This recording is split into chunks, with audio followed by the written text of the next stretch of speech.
Started. So aloha everyone, I am Kaya LaGuardia, your orientation leader for today's session, Student Success and SEED. Before we get started, I'll be covering some housekeeping items for today's webinar. First, you should be able to hear me clearly. If you cannot, please note that in the chat box so that we may troubleshoot with you. Simple fixes include connecting to your audio on the bottom left part of the Zoom window, turning up your computer volume, or using external headphones. Second, please utilize the Q&A function if you have questions for the presenters or what was shared. For most sessions, all questions will be saved for the end of the presentation. Additionally, participants in the chat are asked to please be respectful of others and stay focused on the topic of this webinar so that those questions can easily be seen. Finally, after the session we will be uploading the recording of this webinar to the Visit Days platform in the video section. All recordings will have closed captioning. So now I would like to welcome and introduce today's presenter, Christine Kimwell. With that, I'll turn the presentation over to Christine. Awesome. Thank you so much. Good morning, everyone. I am Dr. Christine Kimwell. Today, I'll be talking about student affairs, student success, and SEED. Oops, and let me see, I'm having a problem here. Okay. So I use she, her, hers pronouns, and I currently serve as, I'm the interim assistant vice provost for diversity. I've been in this role for about going on 6 years now. I'm also the director of SEED. As it says on the slide, I am from both Honolulu, Hawaii, and Redmond, Washington. I was born here in Hawaii, but I grew up in the Northwest, and I came back for grad school and never left.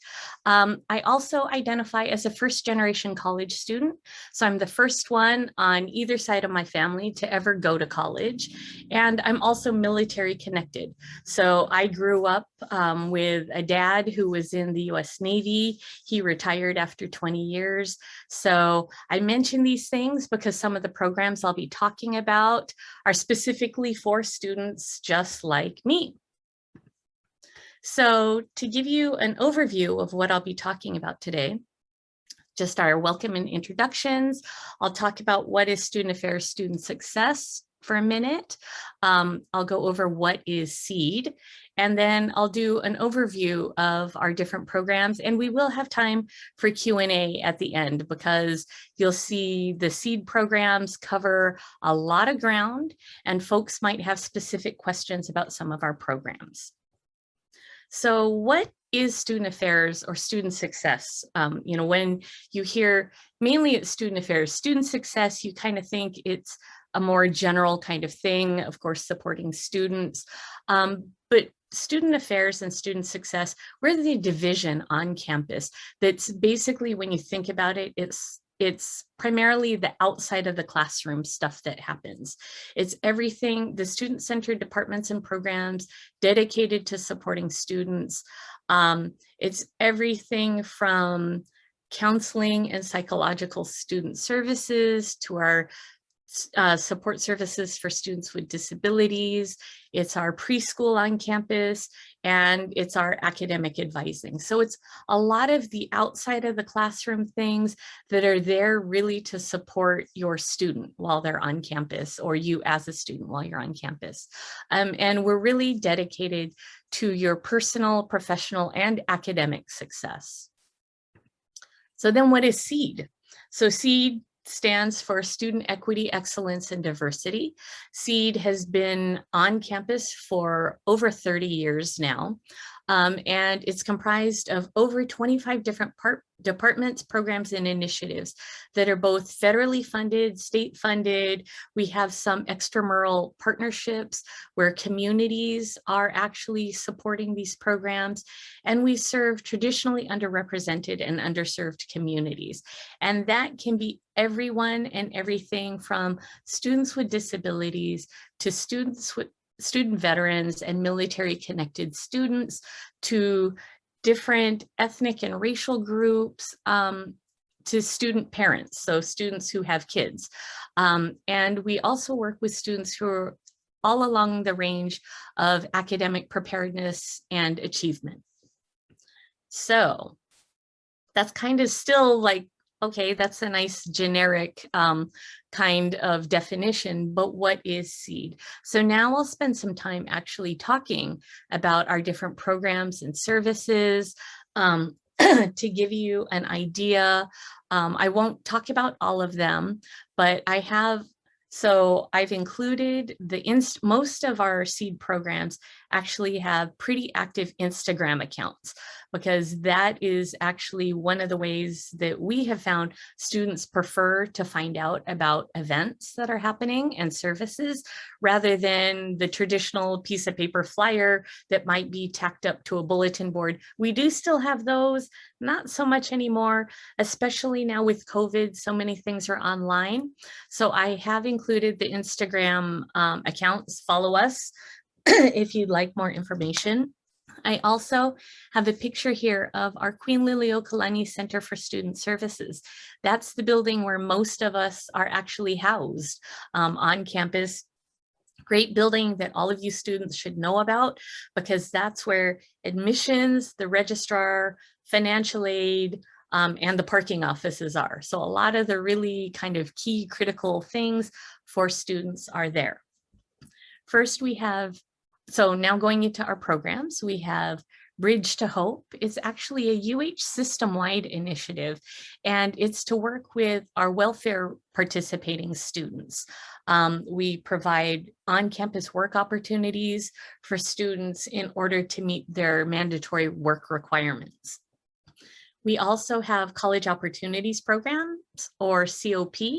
There might be some participants here who are COP members, or it might even be your parents who were, because COP is over 50 years old. It's actually the oldest of our SEED programs. COP existed long before SEED ever did. It's an early college admit program. So our COP cohort is in the middle of their summer program right now, kind of winding it down. I believe they end next week, Tuesday. But it gives students an opportunity to be in a cohort. A lot of times they're first gen college students from our neighbor islands, who just need a little bit of extra academic and personal support. We also have first gen at Manoa. And so this is for students who, like me, are first gen college students. Our loose definition for first gen students is anyone who's the first in your family to graduate from college or to attend college. Sometimes we have folks who are like, I think I'm first gen because, you know, my parents went to like 1 year of school or never graduated. We also include students whose parents might have attended college or university in another country, because attending college or university in the US is a completely different experience. And so first gen at Manoa actually provides lots of opportunities to meet faculty and staff who might be first gen, to have some support services and some programming to help support the first gen, kind of your experience as a first gen student. We also have several federally funded programs. And so Gear Up Manoa and Gear Up Waipahu are examples of that. Gear Up is a federal program that works with cohorts of students beginning when they're in 7th grade, and we work with them all the way up until their sophomore year of college. So either you were part of it or not. So you might be like, okay, so why are you even bringing this up right now? Bringing it up because we actually have some great student employment opportunities for you through these programs. Maybe you think you want to go into education, be a teacher or something like that. We're always looking for tutors to work with our high schools. At the Gear Up Waipahu program, we actually have a really strong engineering program. So I think it was 2 years ago, all of our students were engineering majors or grad students in engineering, because they did some incredible programs around robotics and with 3D printers, designing things that were actually used on campus at the high school. And then we have the Graduate Professional Access Program, or GPA, and that's to help students figure out how to get into grad school. And then once you're in grad school, kind of what do you do? So I know a lot of times you're just starting your undergrad and you're like, what? I have to already start thinking about grad school. You know, how do I do that? When do I really have to start thinking about it? I just figured out how to apply to college. That's what GPA is there for. So we can help you through the process. We can help you think through kind of what schools or programs you're going into. How do you fund these things? We are going to be starting a mentoring program. So we'll be pairing folks up with grad students already who can kind of share their experiences. This is a picture of McCarthy Mall. For those of you who haven't been on campus yet, it's kind of adjacent to the Queen Liliuokalani Center for Student Services. This is kind of the walkway every time UH is on the news. This tends to be kind of the picture that they show because it's so beautiful. And then I will just note that because we know so many folks are doing virtual classes or hybrid classes, our campus has actually done a lot to boost Wi-Fi spots all around in outdoor areas. And so you should be able to find pretty strong Wi-Fi all along McCarthy Mall. If maybe you have an in-person class and then you have a virtual class and you're trying to figure out where am I going to go to do that, we have some beautiful shady spots out in the outdoors. We also have some lounges and libraries that you can go to, but know that our campus has really spent the last year and a half during COVID boosting Wi-Fi hotspot areas all around campus. So there will be enough areas for students who might be switching between in-person, virtual, hybrid classes and needing places to go. So more of our programs, we have Hcop, which is our Health Careers Opportunities program. And so that's for folks, maybe you know you want to do something in the medical field as a career, but you're not quite sure. Or maybe you know med school is the track you want, or nursing, or kinesiology, or anything dealing with health careers. That's the program for you to check out. We actually do lots and lots of partnerships and mentoring in the community, pairing students with professionals. We do virtual symposiums and things so that you can hear from panels of folks already in healthcare, talking about kind of what their educational pathway has been. Over the last year, though, Hcop has been super active in the community around COVID, participating in actual testing sites, as well as some of the vaccination clinics. And so there are lots of opportunities to get involved and actually give back to the community. I think their most recent things have been the vaccination clinics at the Filipino Community Center here on Oahu. So check them out. I know their Instagram, I don't know how active it has been this summer, but I know that they just hired a new student who will be running it to make sure it's much more robust, listing all of the volunteer activities that you might be interested in. So then back to our federal grants, HETS, the Hawaii Educational Talent Search, it's actually located on Big Island. So if any of you are from Big Island, maybe you are still there right now and you're taking virtual classes this year, our HETS program might have some opportunities for you if you want to volunteer or give back. We work at 3 different high schools, Ka'u, Ke'au, and Pahoa.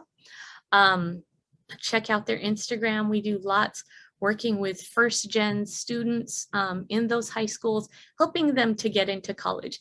And when I say college, I don't just mean Manoa. It might be a community college. It might be a school on the continent. It's just kind of the pursuit of higher education. Another great program that we have that's kind of a summer bridge program is HUI, our Hawaii Undergraduate Initiative. They are also in the middle of their program right now. I think they're also wrapping it up next week. But they are a cohort program primarily for first-gen college students. They're very active. It's very much a peer-based program. So if you want to, it's a great way to meet other students as you go through your first year of school. You can check them out for some of their opportunities. And then a really important program that I like to talk about is KOKUA, which is our program for disability access. Because I know when you see KOKUA, you might be like, what is that? So we provide disability accommodations for all students in pursuit of their education. Unlike high school, so similar to high school, if in high school you had an IEP or any kind of thing like that, you will probably also qualify for KOKUA services. You'd need the same kind of documentation. KOKUA works with students with permanent disabilities. So, you know, like a broken arm or a sprained wrist, not so much. But if it's a permanent disability, we provide everything from testing accommodations to note taking. We have sign language interpreters. We can work with professors if maybe the accommodation that you need is something like, I just need extra time when I'm doing my exams. We even have rooms and things where you can do that. The best thing to do though, if you know in advance that you will need some kind of disability accommodation, please don't think that you can just come to school on the first day and be like, okay, I'm here, I need the services now, and my class is in an hour. Please plan ahead. We have time right now. KOKUA is taking appointments right now. Everything is being done virtually, unless for some reason you are unable to meet virtually and really need to meet face-to-face. We also do have counselors who are doing that, but for the most part, our appointments are virtual, where they are doing intake with students so that we can get you into the system, so that we can match you with the correct services that meet the needs of your classes.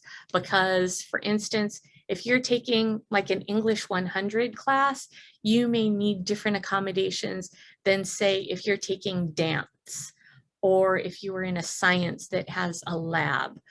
So really, especially because of COVID and the limits they have to some of the in-person classrooms, sometimes having our additional person, maybe a translator in the room, stretches capacity. So we really need to know ahead of time. So please reach out to KOKUA if you need to. They are fabulous. And even if you're not sure if you need KOKUA, KOKUA also isn't just for in the classroom. If you're living on campus and you need some kind of disability accommodation, KOKUA can help you out with that as well.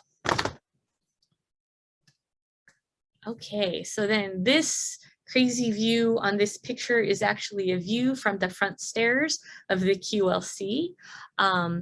And I'll talk a little bit more about some of our programs again.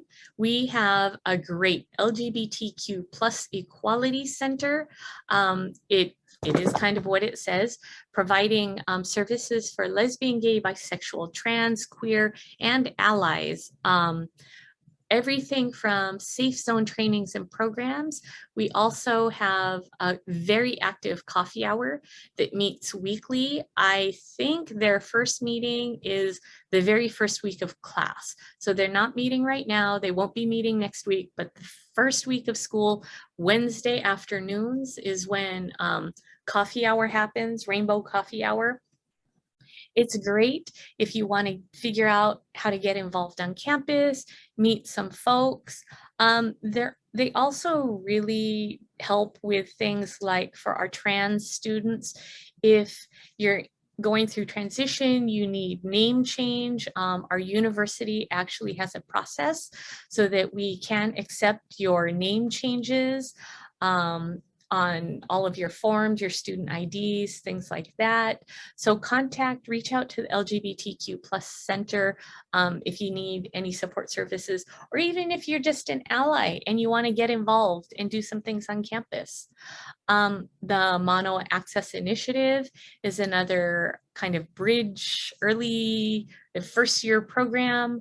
It's for local Hawaii resident students who are first year students who might be first gen, might need just a little bit of extra help. It's a great innovative partnership with our Ethnic Studies Department, Native Hawaiian Student Services, and Seed and Admissions.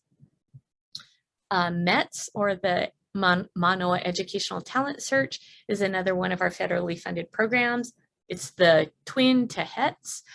We work with the Waianae and Nanakuli high schools. Again, if maybe you're from the coast, maybe you're a grad from those schools, maybe you're doing your classes virtually out there and you're looking for a student assistant job, we are hiring students who would like to help us work at those high schools in tutoring and programming, in helping running our college club. It's a great way to get involved, to have a student assistant job, get you some money, and give back to the community. Our Multicultural Student Services program is kind of an umbrella program.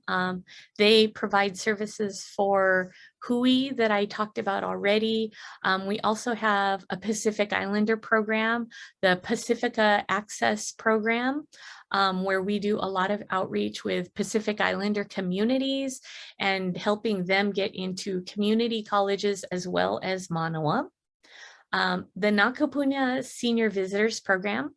This is not seniors like seniors in high school or even college. This is our Senior Citizens Program. So we have a program here for any Hawaii resident who is 60 years or older. They can sit in on classes at Manoa. It's to encourage lifelong learning, and it creates really rich, vibrant classroom experiences. Each semester, we have about 300 participants. And so our Kapuna are fabulous. We have Kapuna who are retired professors who have decided that they want to come back. I mean, I think we had one that was like a math professor that retired that said, I always wanted to take French, and they were sitting in on French programs. We are always looking for student assistants who would like to help out with Nakapuna. Since COVID, we have had to switch all of our Kapuna efforts to this virtual environment. And as you can guess, for some Kapuna, it has been a challenge. And so we have done our best to create like video tutorials. We haven't quite gotten to TikTok. We're doing a lot of YouTube video tutorials with them. Although now that I'm thinking about it, it might be kind of fun if we did some TikTok tutorials with them. We've done things on how to use FaceTime so that you can keep in touch with your family, how to use Zoom so that you can log into these classes, how to log into Laulima, which many of you students who are on this might be like, I'm still trying to figure out how to log into Laulima. We can always use help if you want to volunteer and help out seniors in our community. I have Manoa Access Initiative and Talent Search listed twice. My apologies. Oh, see, and then everything is squished onto this slide. Okay, so PALS is our after-school literacy program that is also on the west side. So Nanakuli and Waianae high schools, but we work with a lot of the elementary schools and charter schools in the area to do after-school literacy programming in the community. The PAL Violence program, PAO stands for Prevention, Awareness, and Understanding Violence. And this is actually our program that does primary prevention and education around sex assault, dating violence, and domestic violence. Oh, and stalking. And so we have some great peer programs. There's lots we can do in terms of education and prevention to get students involved to create a safer campus community. We also provide support services. So if you or a friend or a roommate or someone you know is experiencing this kind of interpersonal violence, you can tell that they're not alone, that we have resources and support for them on campus, and you can connect them with some of our advocates or folks who can help out. We have Places, which is our place-based learning program, also on the west side. It's really exciting, kind of the community-based, place-centered learning programs that we're doing out there, mainly with elementary, middle school, and high schools. So again, this is a great opportunity if you want to get involved and give back to the community. So now we have our SPAM program. Yes. So we kind of do a funny take off of Spam, our favorite canned meat, but it's really student parents at Manoa. And this is not for your parents as students, but for students who might be pregnant, expecting, or actually have children. Because we know that it's hard enough being a student, and then you throw in trying to be a parent. It can be a challenge, and sometimes you can feel really isolated. And so we have a great group of student parents. There are actually quite a few of them on campus. We have Aloha Fridays. I know pre-COVID, we met every Friday to kind of do a potluck lunch where parents could just kind of get together, bring their kids, talk about childcare, things like that. I think because of COVID, we do once a month, and we've been doing like a bento pickup kind of thing. So if you're a student parent, or if you find yourself pregnant or parenting and you're trying to figure out, how am I going to do this? Know that you can still continue with your education, and there are lots of us who are here to support you, and you're not alone. So that moves us on to TRIO, which is another federally funded program. So TRIO programs across the nation to really support low-income, first-gen college students. We have a great TRIO program that actually is kind of a hidden gem. They're one of the programs that are not located in our building. They're at Krause Hall. Hopefully some of you will come to campus, do a campus tour, and get to check out Krause, because Krause's kind of hidden secret is they have this gorgeous koi pond that is, it's a giant pond. It's a great spot if you're looking for somewhere to sit and have lunch.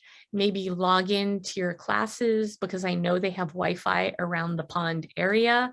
Just wear your bug repellent, because there are lots of mosquitoes at the gorgeous koi pond. But TRIO also has a computer lab by appointment, and they have appointments with some of their academic advisors as well. And then actually, I don't know why this slide is all squished, because I knew I had it on this page. We have Veteran Student Services. So Veteran Student Services is not just for student vets, but it's for all military connected students. So you might be like me, where my dad was in the Navy, and so I'm military connected. You might be a spouse of, or your partner might be in the military.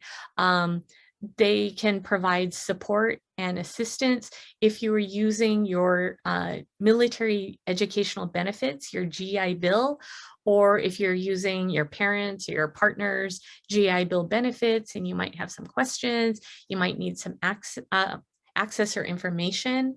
Our Veteran Student Services actually also has a lounge that I'll be talking about kind of in one of our next slides, some work opportunities. And then we also have some unique partnerships with the VA, where we have VA mental health counselors and a VA work coordinator who come out to meet with students on campus. So you don't have to go all the way to Tripler for your appointments. You can make them here on campus. And those counselors specifically have experience in higher education and can help out our students. And, you know, they know what are some of the specific challenges the student vet who's in college might be dealing with. And so they are also a great resource.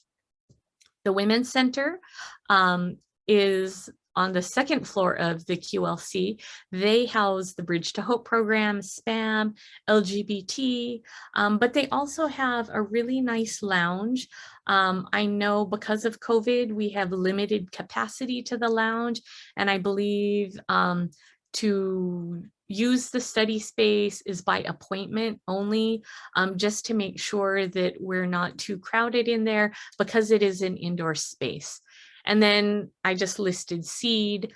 We do have a physical office, but you can follow us at UHM SEED on Instagram, and you can kind of see what's happening at all of these programs that I have just talked about and described.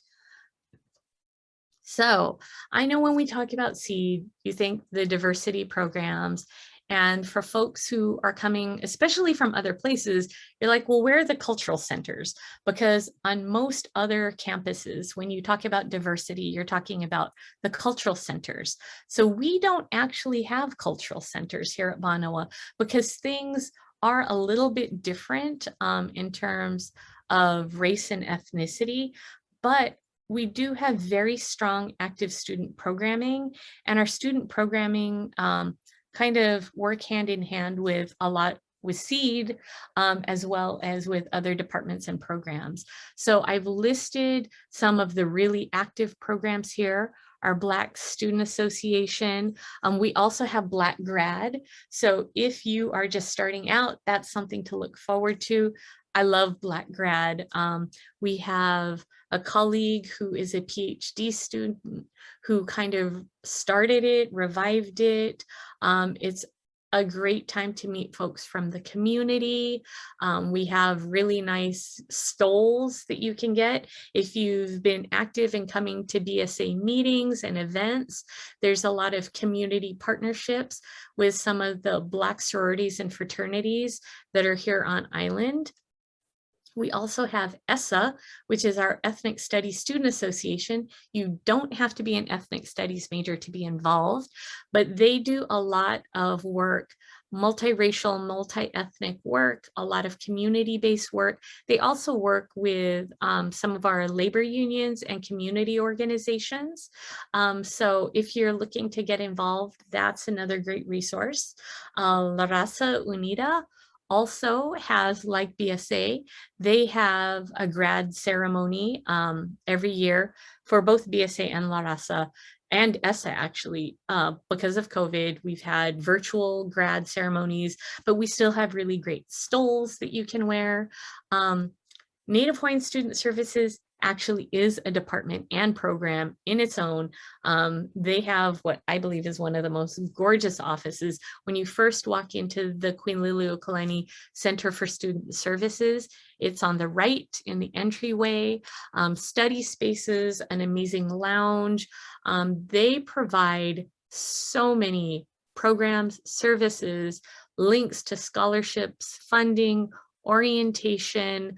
They have sponsored Hawaiian language, virtual Hawaiian language, and other kinds of programs and things for Native Hawaiian students, but also for folks who want to get to know more about our campus.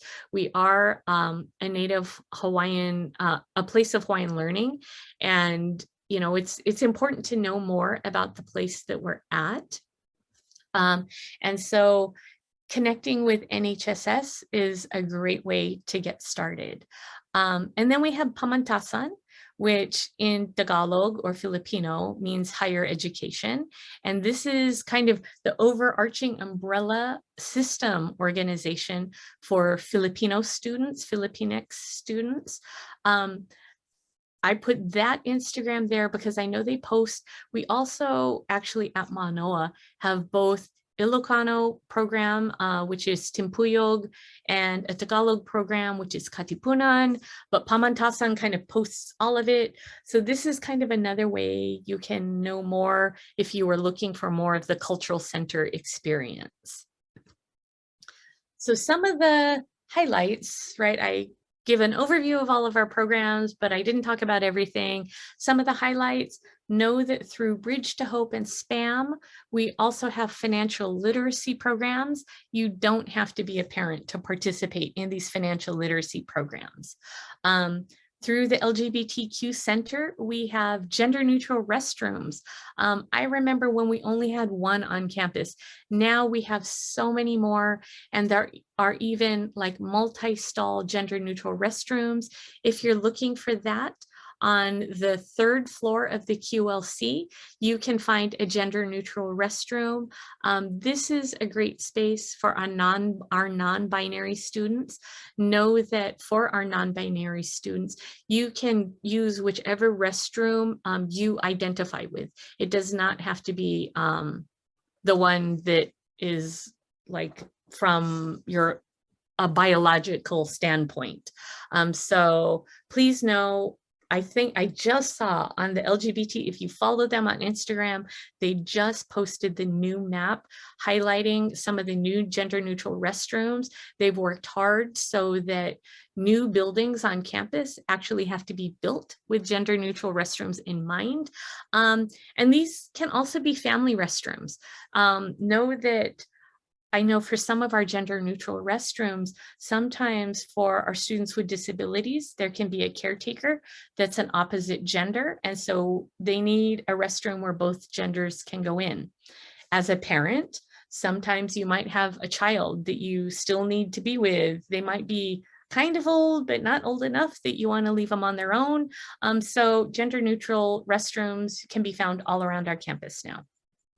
We also have a lactation room, which is great for our students who might be nursing or pumping. Contact SPAM. We have the space by reservation, of course. I know they also, I don't know what they're doing in terms of providing refrigeration space now with COVID, but you can contact SPAM for more information. We do provide through SPAM and Bridge to Hope SNAP or food stamp assistance. So if you need to apply for food stamps, we actually, there's no shame in it at all. We have lots of students who apply for food stamps, and we have folks who can help you through the process because it can seem kind of confusing. We have a student vet study lounge that's located in Saunders Hall, which is next door to QLC. It's a great space. We reconfigured the furniture in there. I think they can accommodate 4 students at once. There are computers and printers, and it is also by reservation only. And then I didn't even mention with any of our other programs, but we do have support for undocumented students. And so you can contact SEED if you are undocumented and you need information about services and support. And that is it, because I know I wanted to leave time for questions, but I've left our SEED email, so it's easy, seed@hawaii.edu. If you have any questions for me, you can just say Dr. Q. That's the easiest way if you can't remember my whole name. Or you can just ask about any of our programs, and we're happy to get to you. So Kaya, I don't know, let me know if there are any questions. Yeah, absolutely. Thank you so much, Dr. Kimwell. We really appreciate your chatting with us this morning. So if any of our participants have questions, go ahead and put them in the Q&A box. And we will get to those. We have plenty of time to get to all your questions. But while we're waiting for those questions to file in, I will note some upcoming webinars that are related to the programs that Christine was talking about. So this morning at 11, we have our LGBTQ plus Center Director and involved students doing a panel. They're also going to cover some safe zone training information as well. So it is sure to be an interactive and wonderful session. And then at 1, we have a presentation for our veteran student services. So anybody military connected, things like that, we invite you to come to that session. Last year, if I remember correctly, Christine, last year they talked for hours and had a great time. Now, this is a NSO session, so they might still go for hours, but there might be a second location Zoom for that, because this is meant to be covering their services. Yes, Which so they did talk about, but yes. exactly. So, so veteran student services. So I totally forgot. Thank you. That's a great reminder. One of the things we found out after doing last year's NSO, because like Leslie just said, after their session, they stayed on for 4.5 hours with people coming and going and just talking story. And I think it was kind of a reminder to us that even though we have these spaces, people just need connection and they need places to talk. And so our fabulous director, James Solano, has set up, I forgot if it's weekly or I think it's every other week, it's Vet Talk with James, because he realized a lot of the student vets just wanted to connect with other vets and have a place where they could just talk story, talk about their transition, talk about the adjustments they were going to. A lot of them were new to Hawaii and kind of questions they might have. So they do that. Also, because I mentioned how like BSA and La Raza have Grad, the Office of Veteran Student Services also has honor cords. So if you're graduating and you are a student vet, we have these really nice red, white, and blue honor cords that we distribute to you to wear with your cap and gown when you graduate, whether you're an undergrad or grad. And then LGBT, I'm sure Cam, our director, will be mentioning it. They also we have a Rainbow Grad. Rainbow Grad has been kind of the longest of our specialized grads that has been going on, where you can get a rainbow colored tassel. So you can replace, I think the UH one, it's plain black or white, but we have fabulous rainbow ones that you can replace it with. We have really nice certificates and they do a nice ceremony, just kind of to give a space where your friends and family can come and celebrate with you. Perfect. And a question came in, Christine, I know between you and I, we could probably answer this really well. So the question is that they're interested in a tutoring position. Where would they look for a tutoring position, specifically somebody who would be an English, like working a PhD student in English? Okay, so actually there are lots of different opportunities. The first place though, if it's an official tutoring position where you want to get paid for it, is to go to our student employment website, and it's SEEKI. So if you're on the UH web page and you're at the search box, type in SECE, and that's for anyone who wants an on-campus job. SEEKI, you will be amazed. There are hundreds and hundreds and hundreds of jobs on campus. Know that minimum wage on campus is higher than minimum wage off campus. Also, working on campus gives great flexibility with your classes, but you can go there and then you'll find all of the tutoring opportunities that are paid. I know the Learning Assistance Center provides tutoring. We also, if you're an English major, we have a writing center, which is great. If you're a good editor and can assist folks kind of with their own writing, the writing center is not just for papers, it's for personal statements, scholarship applications, all kinds, grad school applications, all kinds of things like that. I know the Online Learning Academy has some jobs posted there now as well. And they've been pretty innovative doing tutoring that's kind of virtual face-to-face, as well as some virtual tutorials, because my son did some of them where he creates little YouTube videos on Alg 1 for high school algebra students, and then they run them through some of the Google Classrooms for our talent search and Gear Up programs. That's great. Yeah, but I agree. I think the starting point is definitely SEEKI and looking through that. But also, if you are in that program, a PhD in English, also inquiring with your chair or your mentor to see if they have any recommendations, because they might also have some connections for you potentially for, you know, not CEGI related, but maybe other university, who knows what other kind of opportunities. So definitely recommend you look that. So we have a question in here, Christine. What is your favorite office within SEED? Okay, so they asked me this before, and I jokingly said, that's like asking me to pick which one of my kids is my favorite. So I will not answer that because they are all special and unique in their own ways. And I think it just depends on what you're looking for. You know, on Monday, one office could be my favorite. On Tuesday, it could change because my needs have changed. So I think depending on what your personal needs are, there's something for everybody. And even if you're like, okay, you described a lot, but you still didn't quite describe anything that helps me or that I can connect with, send me an email and we can talk and find something. Because for this presentation, I was kind of charged with focusing only on SEED, because last year I did this presentation and I talked about everyone else's programs too outside of SEED, because I get that excited about the university. I've worked at UH for over 25 years and I love it, and I love students and I love supporting our students. And so even if the program you're looking for isn't in SEED, there is something for everybody.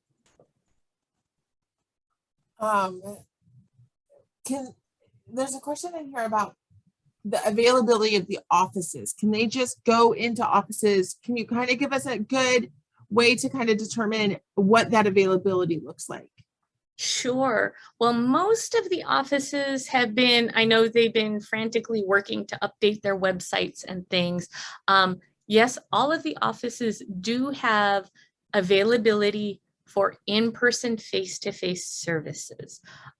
Some of them we prefer to meet virtually just because of COVID and the rising numbers right now. I know, for instance, in the SEED office, to see one of us like face-to-face to make an appointment, you have to make an appointment. We have an online appointment system. You can call or email to make that appointment. We actually don't have like a fancy system. Some of the offices like Bridge to Hope and SPAM are using STAR pathways to make those appointments. Some of our other offices have these fancy QR codes that you can click on to make your appointment. We can do virtual, but if you want to do in person, we need to see your Lumicite app, and I'm sure they've talked about Lumicite at some of the other sessions. Lumicite is a really important app that all of you students should have. Actually, even if you're not a student, you're a parent or a family member, everyone who's going to come to our campus should have this app on your phone. You answer some health questions. To get access to most of the office, you'll have to show your Lumicite app that you're cleared for today. We actually do a temp check as well. And then we have taken out most of the furniture in our front reception area, and we have partitions and things. So we're trying to keep folks as safe as possible. This is really for you as students to keep you safe. Most of our offices, you can find the information on their websites. If you can't, you can always email SEED directly if you need information about any of the programs. Our programs are Monday through Friday. And remember, for those of you who are new incoming students, next week, Friday, is actually a state holiday. I remember when I moved back to Hawaii from Washington State, I did not know, I thought Admissions Day had to do with admissions to the university. I did not know Admissions Day meant Statehood Day, and it was a state holiday and all of the offices were closed. Luckily, now many of our offices are open, but most of the SEED offices will be closed on Admissions Day. So be sure not to just try to stop in. I think because of COVID, folks are having some limited face-to-face, but all of the information can be found on our websites, on our doors, calling us or emailing me. Thank you. And Christine, there's a question in here for the lounges, the multiple lounges that we have. There's a question about Lumicite, and you did already answer that, because you do, as a note I put in the chat, that there is a Lumicite web browser option. Yeah. They also have an app that you can download, but the website I linked in the chat. And just as a reminder, everyone who comes to campus has to complete Lumi site. So there is a button that you can hit that says, I am a visitor. If you are not, if you're an Ohana member or something like that. But if you're a student, you should get used to filling out that Lumi site every day, because every time you come to campus, you have to do it. And then you get the little sunshine guy that says, Yep. You may report to campus. So they are likely to ask to see that, to verify that you have done that prior to coming in. And that's most offices. So Yes. financial aid, registrar, all of those different offices, they are likely to ask you to see your Lumi site check-in for that day. And then the second question is, do you have to be vaccinated in order to be in the lounges? Oh, that's actually a very good question. I know that we are asking that all students must be vaccinated, but there are medical and religious exemptions, and there will be kind of an option on Lumi site that will show that. So please check in that way about being vaccinated. But you know, the other thing I wanted to mention is to remember that all of the offices, not even just seat offices, face masks are required, fully covering your nose and mouth. Unfortunately, before, one of the things students used to do, because our lounges are awesome, is come and hang out and eat lunch and things. And all of our offices no longer allow food or beverages, just so that everyone can stay masked up and safe while they're inside the offices. And that is a good point and a good reminder that face coverings indoors is required for all areas that are indoors. So not just the lounges. You should remember that anytime you go in to visit an office, you are required to have face coverings during that. Christine, so that's all food. Is that include water? Are they allowed to have water or smoothies or drinks or anything like that? Or so for now, all of our lounges have said no. I mean, you know, if you have your hydro with you, you know, you can carry it with you. But yeah, we're trying to keep all of the drinks and things outside. Also because then usually our staff ends up having to clean up after folks. So for now, we're hoping, just like everybody else, that our numbers go back down and we can get to a space where, you know, we're able to kind of eat and drink safely inside with each other again. But for now, no, sorry, have to go outside. perfect. That's feels like that's reasonable, at least in the short term, huh? Yeah. Oh yeah. Because seriously, that's like my favorite thing. And that's one of the things I miss the most is a bunch of our seat offices kind of have the communal snack area.